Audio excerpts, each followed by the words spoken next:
Hello, BookTube. I've tried 4 times now to do a video that's just a mail haul. I've tried 4 times to do it. The first time, the sirens that go by my out on the street every 15 minutes were so loud. There were like 50 cars. Typically that happens. Somebody will put firecrackers in a microwave to warm them up in the street in the town next over, and when that explodes and destroys the microwave, the kitchen, the house, and the block, Boston will send not 5 police cars and fire detail, but rather all the police cars in the entire city of Boston and everything that has ever been used to fight fire, including museum pieces from the Museum of Technology.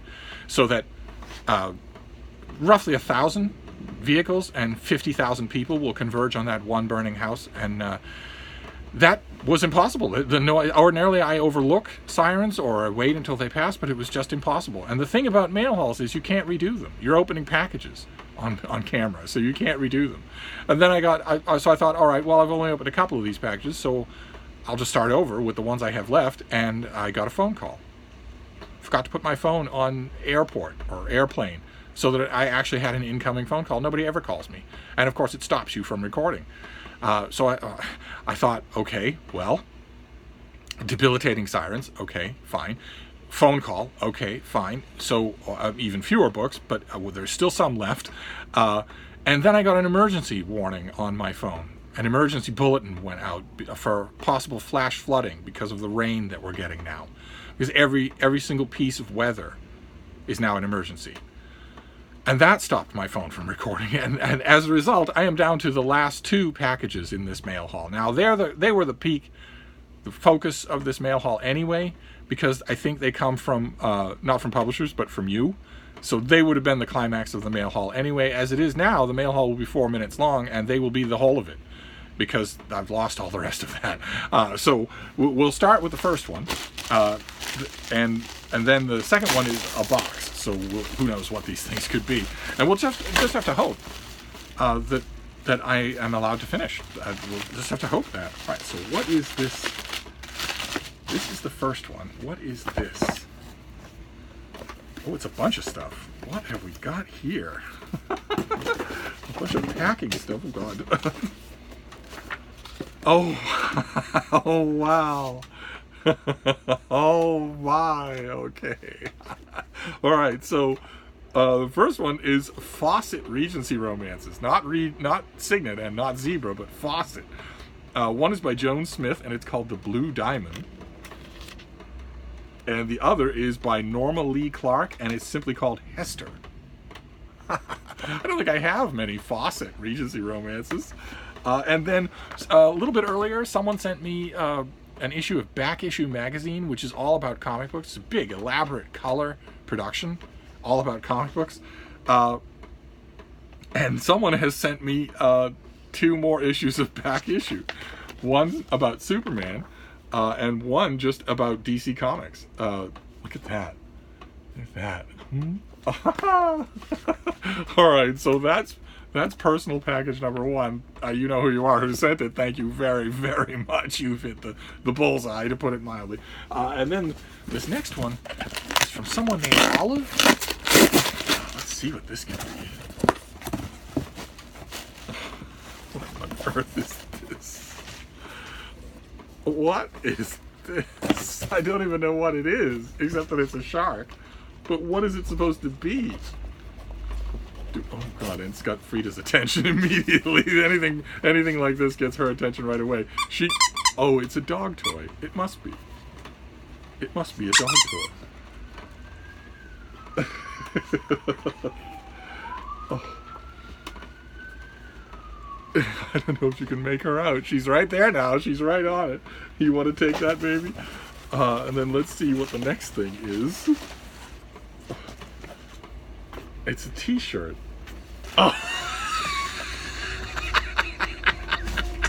It's a t-shirt that perfectly combines 2 of my favorite things. Shark Trek. There's the Starfleet symbol, only it's a shark. It's Shark Trek.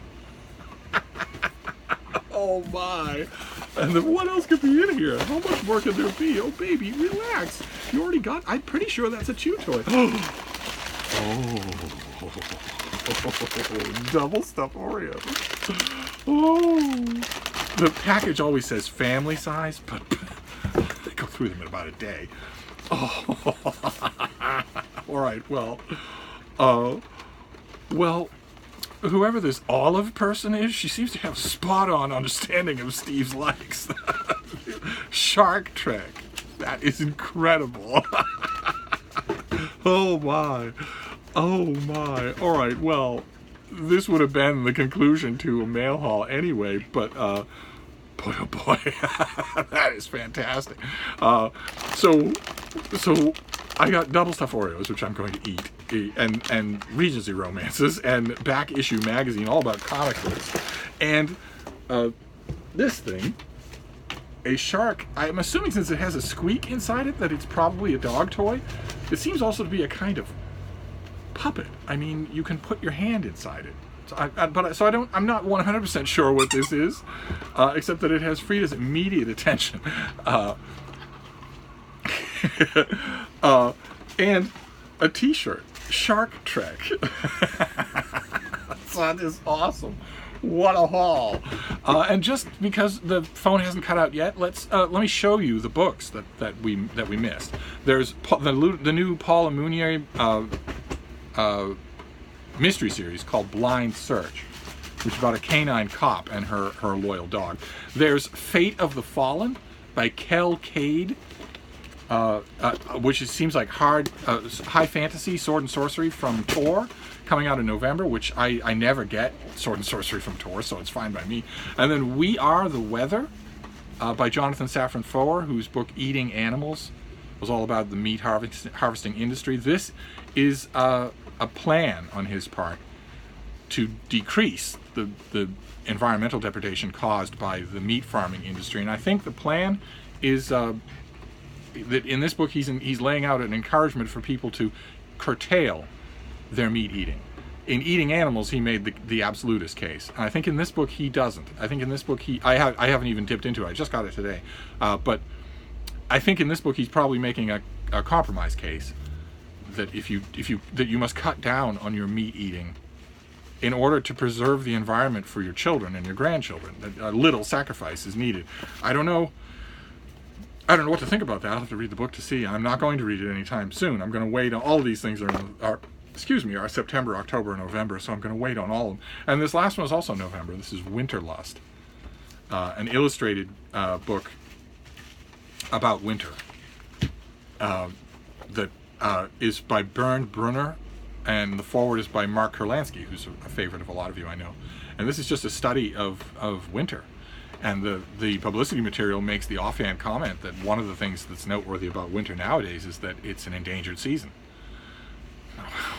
Those of you of a certain age, I'm sure that you join me in just being stunned that we ever reached a point where we could be talking about losing a season. And yet it's true. So we got those books from publishers. And then I got a bunch of swag. There's no other way to describe it. It's like Regency romances, comic book magazines, a t-shirt, a plush toy for the bean, and Oreos. So I'm going to quit while the going is good. But I will be back, hopefully.